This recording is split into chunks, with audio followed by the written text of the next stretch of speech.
Hello friend, welcome to my YouTube channel technical question hub. मैं हूं आलोक रंजन और मैं लेकर आया हूं यूरिया प्लांट का नेक्स्ट प्रश्न।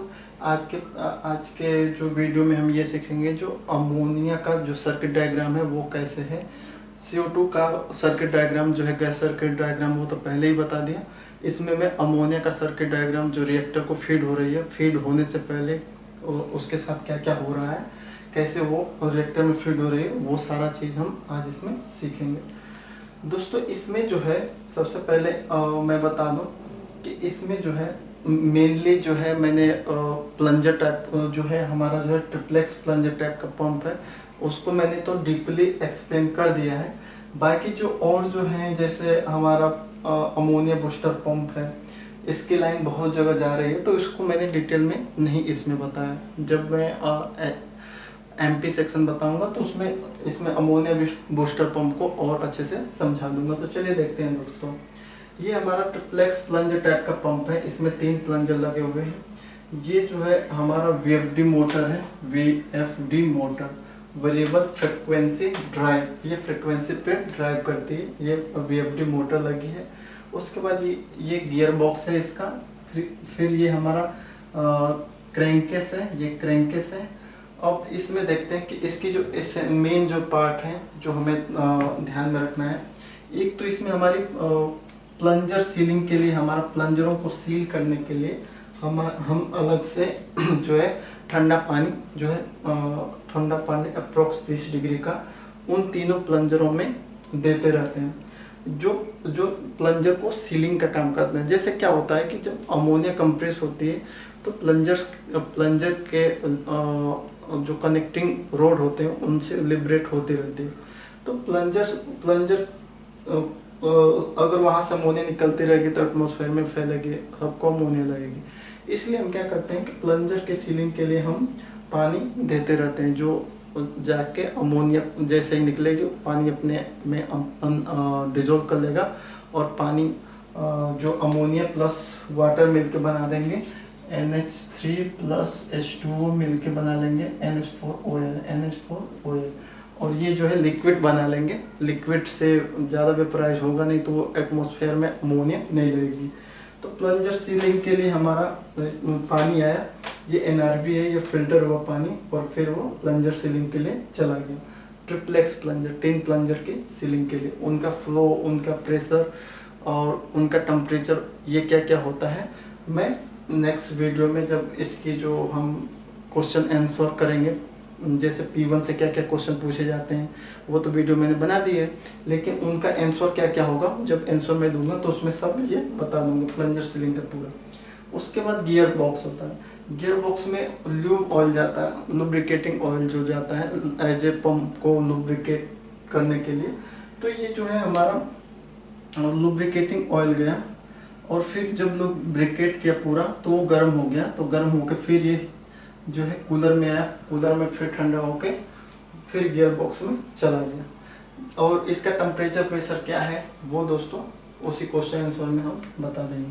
तो हमारा एक तो गियर बॉक्स की कूलिंग हो गई, प्लंजर की सीलिंग हो गई। उसके बाद क्रैंकेस की कूलिंग करते हैं, क्रैंकेस की ल्यूब ऑयल कूलिंग करते हैं।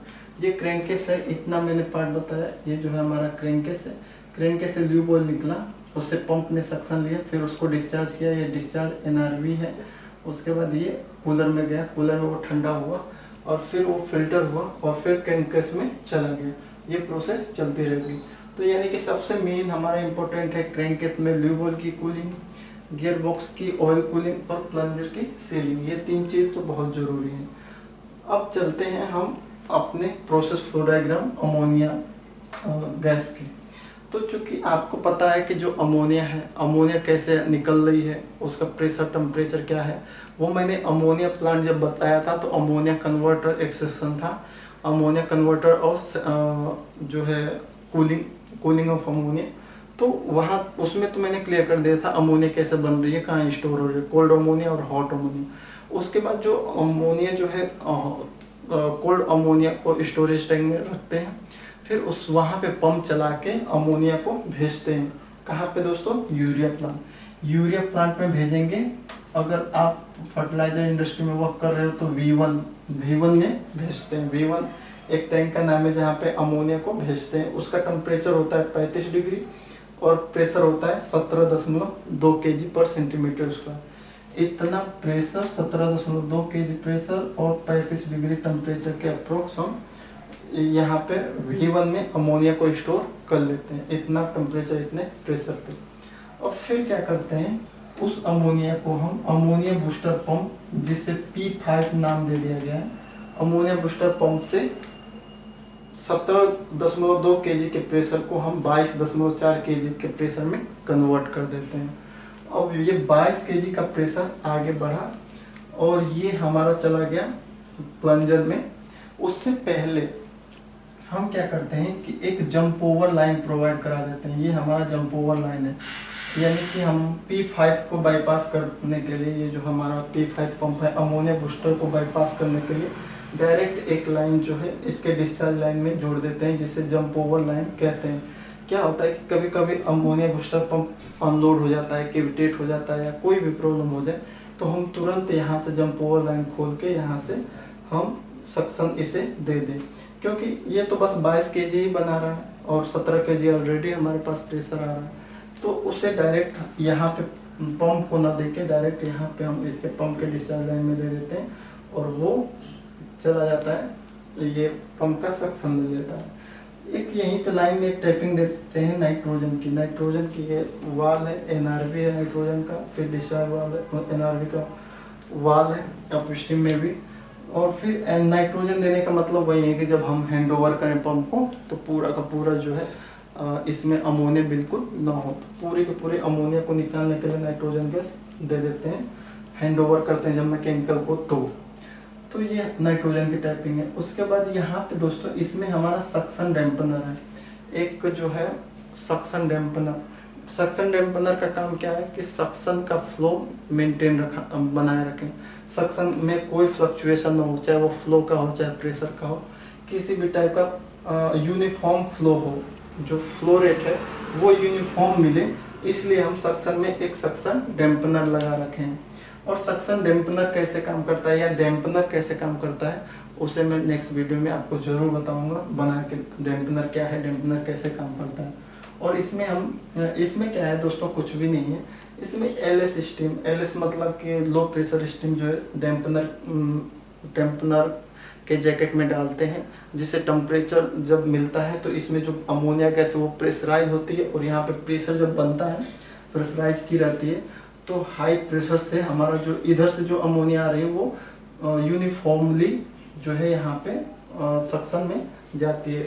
यह अपना ट्रिप्लेक्स प्लंजर टाइप का जो पंप है उसको प्रॉपर सक्शन मिले, प्रॉपर उसको फ्लो मिले और हैमरिंग वगैरह कुछ ऐसा ना हो, इसके लिए जो है हम सक्शन डैम्पनर का यूज करते हैं। क्योंकि सक्शन डैम्पनर का यूज नहीं करेंगे तो जैसे प्लंजर पीछे जाएगा तो जो है आगे पीछे होता रहता है, तो हमारा फ्लो भी उसी डायरेक्शन में फ्लक्चुएट होता है।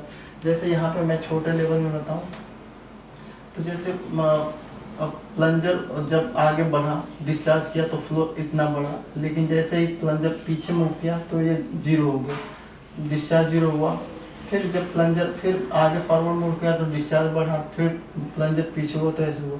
तो फ्लो की डायरेक्शन, फ्लो कुछ ऐसे फ्लक्चुएट करते हुए जाएगा, ज़्यादा कम ज़्यादा कम ज़्यादा कम। लेकिन डैम्पनर लगा देंगे तो एक यूनिफॉर्म फ्लो हमारा मिल जाएगा, क्योंकि यहाँ से ये स्टीम प्रेशराइज करेगी तो जैसे ही अगर यहाँ पे सबसे पहले अमोनिया पूरा भर जाएगी, पहले अमोनिया भर जाएगी और जैसे प्लंजर पीछे को होगा तो यहाँ से तुरंत अमोनिया निकल के यहाँ फ्लो तुरंत चली जाएगी और जैसे ही डिस्चार्ज किया तो अमोनिया तब तक भर जाएगी। यानी कि डैम्पनर में अमोनिया भरी रहेगी, जैसे वो पीछे करेगा तो वो तुरंत सक्शन के पास पहुँच जाएगी, जैसे आगे होगा तो रुक जाएगी, पीछे होगा तो सक्शन के पास पहुँच के उसको यूनिफॉर्म फ्लो प्रदान करेगी। यहाँ तक तो समझ में आया आपको। उसके बाद ये जो है डिस्चार्ज किया, इसमें ट्रिप्लेक्स प्लंजर मतलब 3 प्लंजर है। अब जब ये डिस्चार्ज करेगा तो इसका एक डिस्चार्ज डैम्पनर भी है, तो ये डिस्चार्ज डैम्पनर है। डिस्चार्ज डैम्पनर से यहाँ पे प्रेशर गेज लगा है, PSV लगी है। उसके बाद ये डायरेक्ट हमारा E4 को चला जाता है। E4 क्या है वो हम रिएक्टर की जब पढ़ाएंगे रिएक्टर में तो उसमें HP सेक्शन जब बताएंगे आपको तो उसमें E4 भी आपका क्लियर हो जाएगा। प्लस यहाँ पे इफ और कुछ नहीं है, बस यहाँ पे प्री हीट हो जाएगी। अमोनिया जो है, अमोनिया जो लिक्विड फेज में आएगी वो प्री हीट हो। दोस्तों यहाँ पे जितनी भी अमोनिया है जो भी है वो हमेशा लिक्विड फेज में ही रहेगी, वो वेपर फेज में नहीं रहेगी। तो यही है हमारा।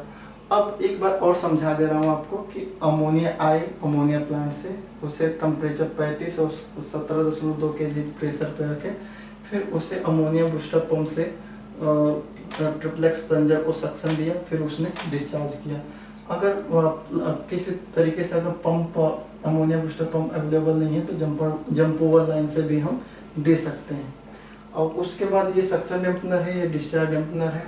अब जो है क्वेश्चन ये पूछा जाता है अगर हम बात करें इससे प्लंजर टाइप पंप से, तो इससे कौन कौन से क्वेश्चन पूछे जाते हैं, वो सारे क्वेश्चन मैंने डिटेल में आपको बना के अपलोड कर रखा है। वो 25 क्वेश्चन अप्रोक्स हैं जो पूछे जाते हैं। अब इस पंप का थोड़ा सा हम डाटा देख लेते हैं कि डाटा क्या है। ये जो पंप है दोस्तों, अमोनिया का पंप, जो अमोनिया फीड पंप इसे कहते हैं। इसे P1 के नाम से जाना जाता है। P1 जिसे अमोनिया फीड पंप भी कहते हैं। P1 कह लो या अमोनिया फीड पंप कह लो। अब ये देखते हैं इसके कुछ डाटा, जैसे इसका सक्शन टेम्परेचर कितना लेता है। तो मिनिमम वो ले सकता है 12 डिग्री और मैक्सिमम ले सकता है 35 डिग्री। सक्शन प्रेशर कितना लेता है, मिनिमम 21 kg और मैक्सिमम 29 kg पर सेंटीमीटर स्क्वायर। डिस्चार्ज प्रेशर इसकी देखते हैं, तो इसका डिस्चार्ज प्रेशर 219 kg पर सेंटीमीटर स्क्वायर। आरपीएम क्या है इसका, 29 मिनिमम है, 108 मैक्सिमम है। एनपीएसएच जो है 0.5 मीटर है, जो है सॉरी एनपीएसएच जो है 5 मीटर है, और आर जो है रिक्वायरमेंट जो थी 11 मीटर की। सॉरी ये उल्टा हो गया क्या, एनपीएसएच अवेलेबल, ये उल्टा हो गया दोस्तों। अवेलेबल हमारा 11 मीटर है और आर रिक्वायर्ड हमारा 5 मीटर था। उसके बाद कैपेसिटी की बात करते हैं, तो इसकी कैपेसिटी जो है 24 से 90 MQ पर हावर हो सकता है। तो ये हमारा पंप का थोड़ा डाटा है। ये पंप के कुछ इम्पोर्टेंट पार्ट हैं, जो अगर आप समझ जाओगे तो पंप को कैसे चलाना है, कैसे बंद करना है, वो सारी चीज़ें आपको याद आ जाएंगी। ये डिस्चार्ज का डैम्पनर जो है स्पेरिकल होता है, और सक्शन का जो है सिलिंड्रिकल होता है। वो क्यों होता है वो मैं आपको बता दूंगा। तो आई होप इसमें तो बस इतना ही है। मिलते हैं आपको नेक्स्ट वीडियो में। Thanks for watching. जय हिंद।